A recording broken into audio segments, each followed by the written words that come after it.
Hello class 2nd students, how are you all? I hope you all are fit and fine.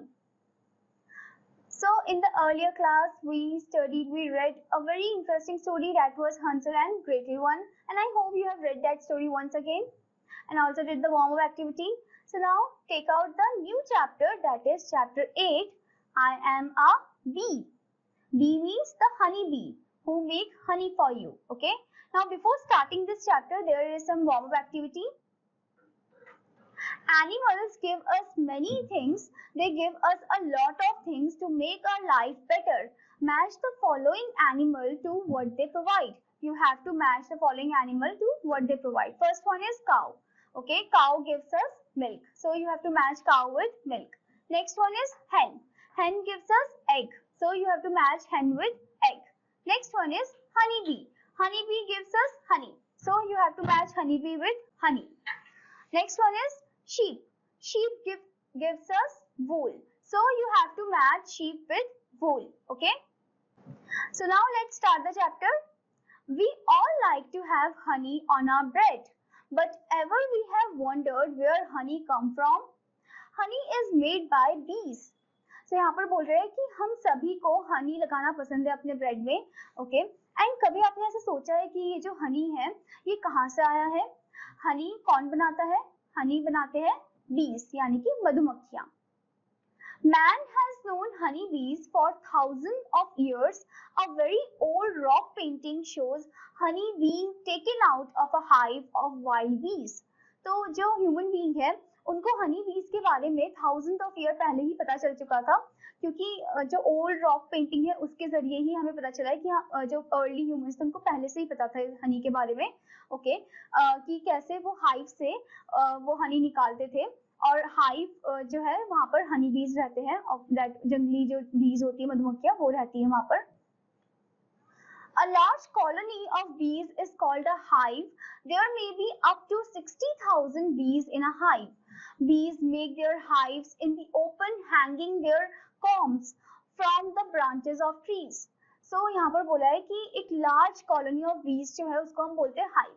Okay. जब बीज अब एक साथ बहुत सारे मतलब इकट्ठा होकर रहते हैं तो उन्हें हम बोलते हैं hive. Okay. And there are up to 60,000 bees in a hive. मतलब एक हाइव में 60,000 बीज मिल जाएगी.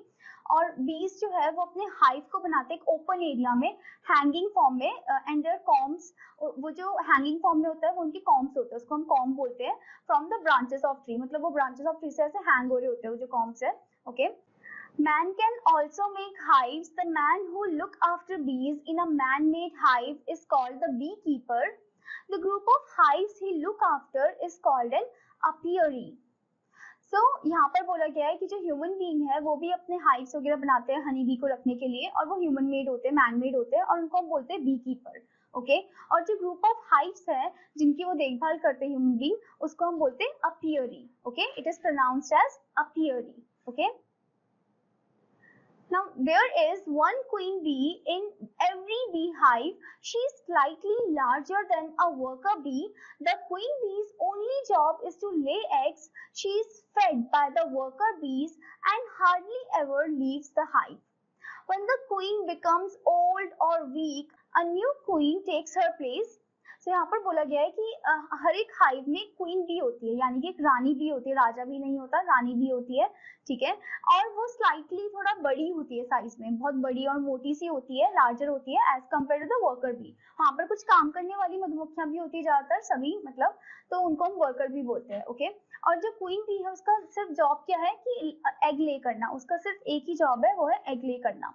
और वो उसको खाना वगैरह कौन खिलाता है? उसको वर्कर भी खिलाते हैं. वर्कर भी उसके लिए खाना इकट्ठा करके लाते हैं और वो उसे खिलाते हैं. ओके. ताकि वो ज्यादा से ज्यादा एग को ले कर सके.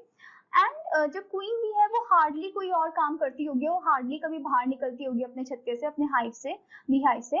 सो वो अंदर ही रहती है और आराम करती है, और वो बस एग को ले करती है और रूल वगैरह देती है कि किसको कौन सा जॉब करना है, वो सब असाइन करती है.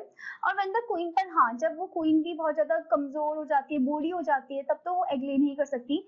तो अब उसकी जगह कौन लेगा? जो न्यू क्वीन होगी वो उसकी जगह लेगी. Okay. In the hive there are only a few males. Male bees are called drones. They are a little larger than the worker bees. अब हाइव में बहुत ही कम मेल बीज है, यानी कि बहुत ही कम लड़के वाले बीज है, okay.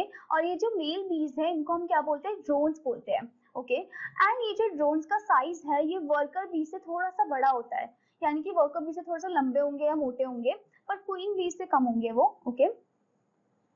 In the hive, most of the bees are worker bees. These bees work all day. They make the hive and look after the baby bees. They fly around flowers in search of nectar. They collect nectar from flowers for honey. When one bee finds flowers with nectar, it does a special kind of dance by which the other bees come to know where the nectar is. अब क्या होता है कि hive में अब क्या होता है कि जो हाइव है, बी हाइव, उसमें ज्यादातर जो बीज है वो कौन सी है, वर्कर बीज है, वर्कर मधुमक्खियां हैं। और ये जो वर्कर मधुमक्खियां ये हमेशा हर दिन काम करती रहती है, मतलब हार्ड वर्किंग होती है, काफी ज्यादा बहुत मेहनती होती है और हमेशा काम करती रहती है। वो पहले तो छत्ता बनाते हैं, उनका मेन काम होता है कि उनके लिए छत्ता बनाना, रहने के लिए हाइव बनाना।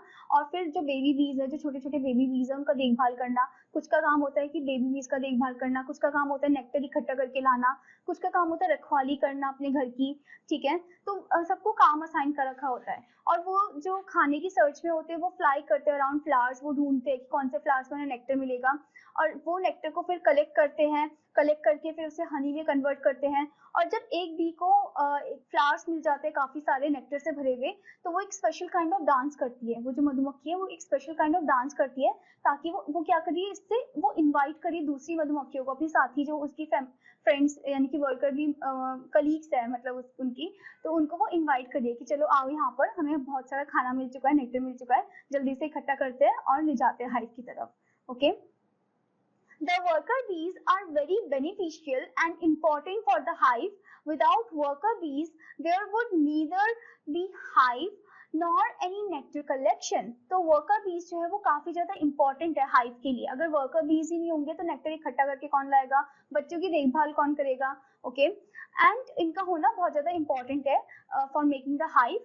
एंड बिना worker bee के ना तो bee hive होगा और ना ही nectar को कोई collect कर पाएगा, ओके।